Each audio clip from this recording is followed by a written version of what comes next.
नमस्कार मैं मजिद बंधुসকল पलकता चाওক আজি 9টা গুৰুত্বপূৰ্ণ খবৰ। প্ৰথমটো খবৰ মছজিদ ভঙাসকলৰ বিৰুদ্ধে একশন আৰম্ভ উচ্চতম ন্যায়ালয়ৰ।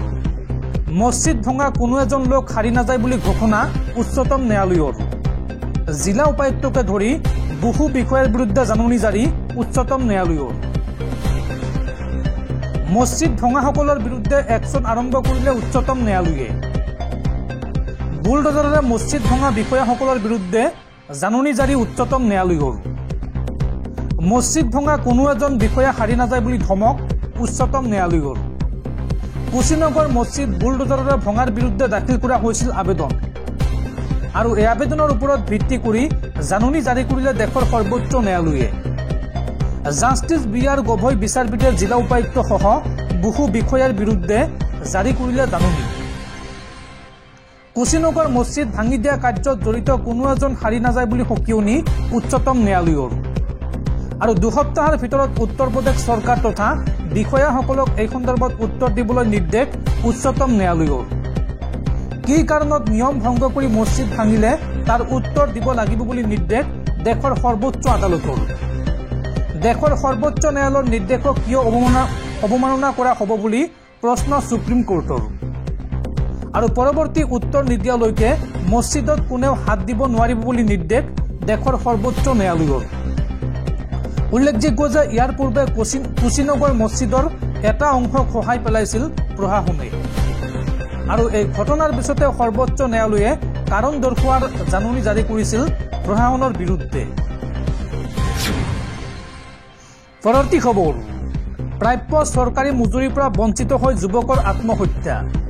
জল জীৱন মিছন আঁচনিত জলমৃত্যু হিচাপে কাম কৰা যুৱকে ল'লে চৰম সিদ্ধান্ত। দীৰ্ঘদিন ধৰি চৰকাৰী আঁচনিৰ প্ৰাপ্য মজুৰিৰ পৰা বঞ্চিত হৈছিল এইগৰাকী যুৱক আৰু প্ৰাপ্য মজুৰি লাভ নকৰাৰ বাবেই এই যুৱকজনে নিজকে শেষ কৰাৰ সন্দেহ। জল জীৱন মিছন আঁচনিত জলমৃত্যু হিচাপে কাম কৰা যুৱকে ল'লে চৰম সিদ্ধান্ত। দীৰ্ঘদিন ধৰি চৰকাৰী আঁচনিৰ প্ৰাপ্য মজুৰিৰ পৰা বঞ্চিত হ'ল যুৱক আৰু প্ৰাপ্য মজুৰি লাভ নকৰাৰ বাবে যুৱকজনে নিজকে শেষ কৰাৰ সন্দেহ। 30 বছৰ বয়সতে নিজকে শেষ কৰিলে সঞ্জীৱ কুৰ্মী নামৰ যুৱকজনে।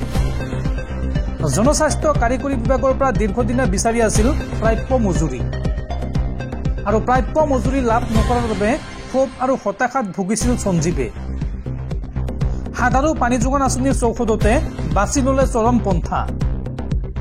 বিশ্বনাথ চাৰিআলিৰ হাকমতা চাহ বাগিচাত এই চাঞ্চল্যকৰ ঘটনা আৰু এই ঘটনাৰ পিছতেই জিলা দণ্ডাধীশ উপস্থিত হৈ আৰম্ভ কৰে তদন্ত। পৰৱৰ্তী খবৰ সাৱধান ৰাজ্যবাসী। আগন্তুক 24 ঘণ্টাত ৰাজ্যত হ'ব ধাৰাসাৰ বৰষুণ। বংগোপসাগৰত সৃষ্টি হোৱা ঘূৰ্ণীবতাহৰ বাবে দেশৰ 13খন ৰাজ্যত প্ৰবল বৰষুণৰ সতৰ্কবাণী বতৰ বিজ্ঞান কেন্দ্ৰৰ আৰু এই তালিকাত আছে অসমৰ লগতে উত্তৰ পূৰ্বাঞ্চলৰ কেইবাখনো ৰাজ্য। দৰ্শকসকল আৰু বহুতো গুৰুত্বপূৰ্ণ খবৰ আছে। তাৰ আগতে আপোনাক জনাও যে যদি আপুনি এতিয়ালৈকে এইটো ভিডিঅ'ত লাইক কৰা নাই তেন্তে এতিয়াই ভিডিঅ'টোত লাইক কৰি দিয়ক আৰু এনেকুৱা ধৰণৰ ভিডিঅ'সমূহ নিতৌ চাবলৈ চেনেলটো ছাবস্ক্ৰাইব কৰি কাষত থকা বেল আইকনটো প্ৰেছ কৰি ৰাখক। পৰৱৰ্তী খবৰ আধাৰ কাৰ্ড ভোটাৰ কাৰ্ড থাকিলেই তেওঁ ভাৰতীয় নাগৰিক নেকি? এই প্ৰশ্ন কোনো সাধাৰণ নাগৰিকৰ নহয়। চৰকাৰক এই প্ৰশ্ন কলকাতা উচ্চ ন্যায়ালয়ৰ। আধাৰ কাৰ্ড ভোটাৰ কাৰ্ড থাকিলে কি তেওঁ ভাৰতীয় নেকি? এই প্ৰশ্ন কোনো সাধাৰণ নাগৰিকৰ নহয়। এই প্ৰশ্ন উত্থাপন কৰিছে খোদ উচ্চ ন্যায়ালয়ৰ ন্যায়াধীশে।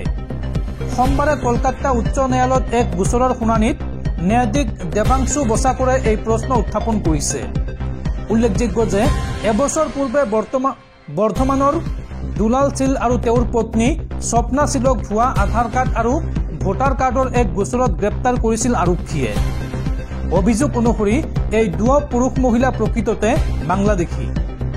তেওঁলোকে ভুৱা ভোটাৰ কাৰ্ড আৰু আধাৰ কাৰ্ডেৰে ভাৰতীয় পৰিচয়েৰে বসবাস কৰি আছে আৰু সোমবাৰে তেওঁলোকৰ জামিন আবেদনৰ শুনানি আছিল। এই শুনানিতে ন্যায়ালয়ৰ ন্যায়াধীশগৰাকীয়ে কয় যে আধাৰ কাৰ্ড ভোটাৰ কাৰ্ড থাকিলেই ভাৰতীয় নেকি? এনেধৰণৰ ভুৱা Aadhaar card voter card ration card প্ৰত্যেক বাংলাদেশীৰ হাতত আছে। তেওঁলোকৰ কোনোৱে এই দেশৰ নাগৰিক হিচাপে দেখুৱাবলৈ টেক্সো দিয়ে।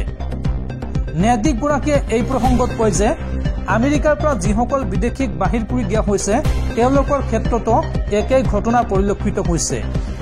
শুনানিৰ সময়ত গোচৰীয়া অধিবক্তাগৰাকীয়ে যুক্তি প্ৰদৰ্শন কৰি কয় যে ইমিগ্ৰেশ্যন দপ্তৰৰ পৰা এতিয়ালৈকে কোনো উত্তৰ দিয়া নাই, সেয়ে তেওঁলোকে পাছপৰ্ট জাল কৰিছে বুলি কিদৰে প্ৰমাণিত হৈছে।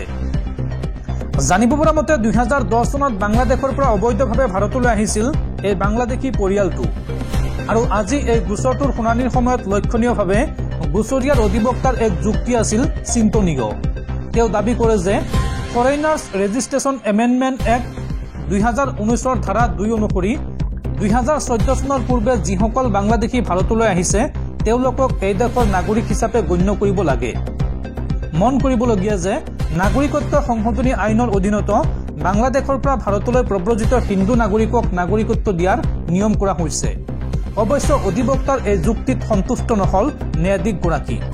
তেওঁ দুৱৰা জামিন আবেদন খাৰিজ কৰে। পৰৱৰ্তী খবৰ, মুখ্যমন্ত্ৰীৰ নাম ঘোষণা নকৰাকৈয়ে দিল্লীত শপত গ্ৰহণৰ প্ৰস্তুতি বিজেপিৰ। 20 ফেব্ৰুৱাৰীত শপত গ্ৰহণৰ দিন ধাৰ্য বিজেপি চৰকাৰৰ। দিল্লীৰ ৰামলীলা ময়দানত অনুষ্ঠিত হ'ব এই শপত গ্ৰহণ অনুষ্ঠান। পৰৱৰ্তী খবৰ, সোমবাৰৰ পৰা আৰম্ভ হৈছে অসম বিধানসভাৰ বাজেট অধিৱেশন, আৰু বাজেট অধিৱেশনৰ প্ৰথম দিনটো প্ৰথমবাৰলৈ দিছপুৰৰ বাহিৰত অনুষ্ঠিত হয়। কোকৰাঝাৰত অনুষ্ঠিত হয় অসম বিধানসভাৰ বাজেট অধিৱেশন, আৰু এই অধিৱেশনত মুখ্যমন্ত্ৰী হিমন্ত বিশ্ব শৰ্মাৰ বৃহৎ ঘোষণা বা ডাঙৰ মন্তব্য। মুখ্যমন্ত্ৰীগৰাকীয়ে এই সন্দৰ্ভত কয় যে BTR আমাৰ প্ৰতিযোগী নহয়, আমি BTRৰ সমভাগী। সৰ্বানন্দ সোণোৱাল আৰু হিমন্ত বিশ্ব শৰ্মা চৰকাৰৰ দিনত সাম্প্ৰদায়িক সংঘৰ্ষত BTRত এজনো মুছলমান লোকৰ মৃত্যু হোৱা নাই। এই মন্তব্য মুখ্যমন্ত্ৰী হিমন্ত বিশ্ব শৰ্মাৰ।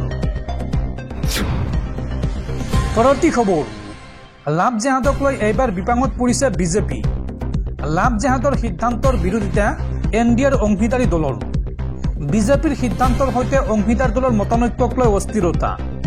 এজন লোকে অন্য ধৰ্মৰ লোকক বিবাহ কৰিলে তাক লাভ জেহাদ বুলি ক'ব নোৱাৰি, এই মন্তব্য NDAৰ অংশীদাৰী দলৰ নেতাৰ। লাভ জেহাদক লৈ এইবাৰ বিপাঙত পৰিছে বিজেপি।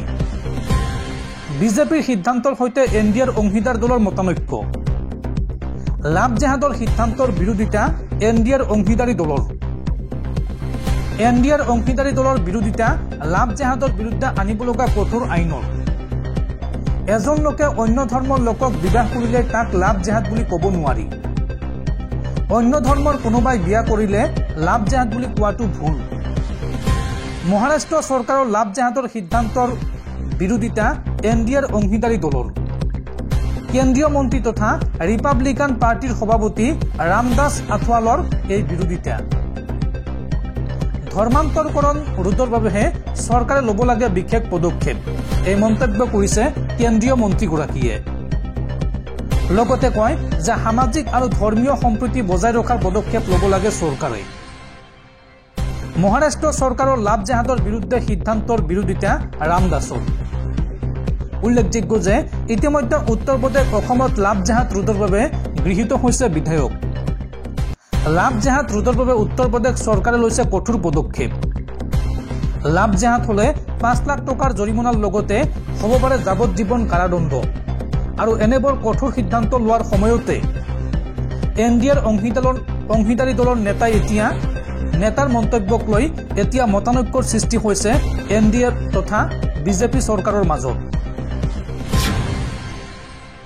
পৰৱৰ্তী খবৰ, সাংসদ গৌৰৱ গগৈৰ পত্নী এলিজাবেথৰ ISI বিতৰ্ক সন্দৰ্ভত তদন্ত কৰিবলৈ SIT গঠন কৰিছে অসম আৰক্ষীয়ে, আৰু এই সন্দৰ্ভত মুখ খুলিছে গৌৰৱ গগৈয়ে।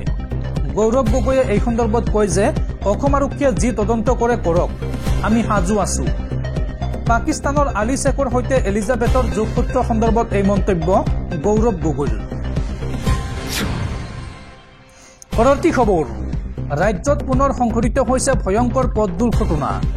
এইবাৰ নিজ ভাতৃক পৰীক্ষা কেন্দ্ৰত থৈ উভতাৰ পথতে মৃত্যুক আঁকোৱালি ল'লে জ্যেষ্ঠ ভাতৃয়ে। 4চকীয়া বাহনৰ সৈতে মুখামুখি সংঘৰ্ষত থিতাতে প্ৰাণ গ'ল কলেজীয়া ছাত্ৰ আতিক মণ্ডলৰ। ধুবুৰীৰ ৰাজাকাটুলিত সংঘটিত হৈছে এই ভয়ংকৰ পথ দুৰ্ঘটনা।